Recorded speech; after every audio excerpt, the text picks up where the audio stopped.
खिलाफत उस्मानिया में 4 सदियों तक मुसलमानों की हुकूमत इस पर रही है।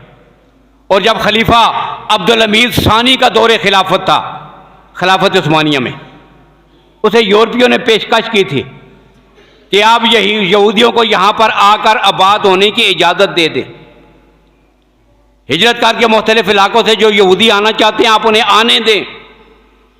तो सुल्तान अब्दुल हमीद सानी ने एक जुमला कहा था, उसने जवाबन कहा था कि तुम फलस्तीन की जमीन पर रहने के लिए यहूदियों को लाना चाहते हो, मैं यहां की एक मुट्ठी मट्टी भी यहूदियों के हवाले करने के लिए तैयार नहीं हूं, इसलिए कि यह सरजमीन मेरी नहीं पूरी मुसलमान कौम की है, और इस सरजमीन को पानी से नहीं मुसलमानों ने अपने खून से सैराब किया है। ये वो उसके तारीखी जुमले थे। और इसी बुनियाद पर फिर कोशिश की दुश्मन ने, और आखिरकार खिलाफत उस्मानिया का खात्मा हुआ।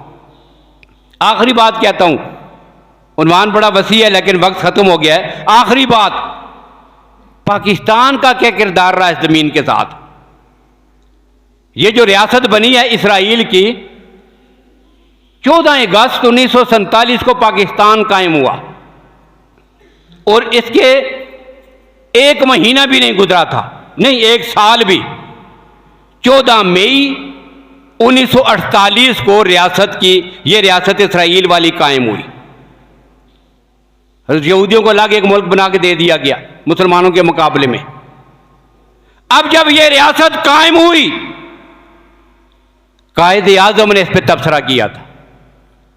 कायदे आजम ने क्या कहा था कि यह जो रियासत नई बनाई गई है, ये यूरोप के, ये जो रियासत है ये यूरोप का एक रामी बच्चा है, ये उनका एक रामी और नाजायज बच्चा है जो आज मुसलमानों के सरों पर मुसल्लत करने के लिए खड़ा किया गया। ये कायदे आज़म मोहम्मद अली जिन्ना के अल्फाज थे। फिर कायदे आज़म के बाद लियाकत अली खान पाकिस्तान के वजीर आज़म थे। वजीर आज़म बनने के बाद अमेरिका गए और अमेरिका में इनको पेशकश की गई। इन्हें कहा गया इसराइल की रियासत को तस्लीम कर लो। नहीं, आपकी रियासत है, आपका मुल्क बना है, अभी आप अपने पांव पे खड़े भी नहीं हुए, अभी आपको बड़ी जरूरत है हमारे तावन की। हम अपनी दौलत के खजाने उनके मुंह तुम्हारे लिए खोल देंगे और तुम्हारे कदमों में डॉलरों के ढेर लगा देंगे, शर्त यह है कि तुम इसराइल को तस्लीम कर लो। तो लियाकत अली खान ने एक बात कही थी, उसने कहा था सुनो, मेरा जिस्म भी, मेरी रूह भी और मेरा ईमान भी बराए फरोख्त नहीं है। मैं डॉलरों के बदले में अपनी कौम को और पूरी कौम के ईमान को कभी बेचने का सौदा नहीं कर सकता। यह वो जुमला था कि जो आखिरकार लियाकत अली खान को भी खा गया है। ये वाक़यात जो होते हैं ना, ये वैसे नहीं होते किसी ने गोली मार दी, कोई शहीद हो गया, कोई चला गया। ये बड़े प्लान होते हैं। इसी जुमले की वजह से फिर रावलपिंडी में उसे शहीद किया गया। 1966 में इसराइल के वजीर आज़म ने बयान में कहा था कि दुनिया के लोगों किसी गलतफहमी में मुब्तला मत होना, दुनिया में हमारा जो सबसे बड़ा दुश्मन है वो पाकिस्तान है। ये उसने जुमला कहा था।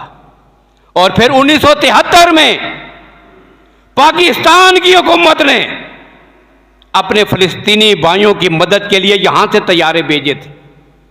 उन्होंने अपने हदफ पे पहुंचकर उसको तबाह करके वो तैयारे यहां पे वापस आए थे। कभी ये कौम खड़ी थी, उनके अंदर गैरत जिंदा थी। हमारे हुक्मरान भी गैरतमंद थे, कौम भी गैरतमंद थी। लेकिन आज शायद उसने कहा था लियाकत अली खान ने कि हम डॉलरों के बदले में अपने ईमान का सौदा नहीं करते, लेकिन आज के हुक्मरानों ने तो डॉलरों के बदले में अपने ईमान का सौदा कर लिया है। इसी वजह से आज उस मसले के लिए बोलते नहीं हैं।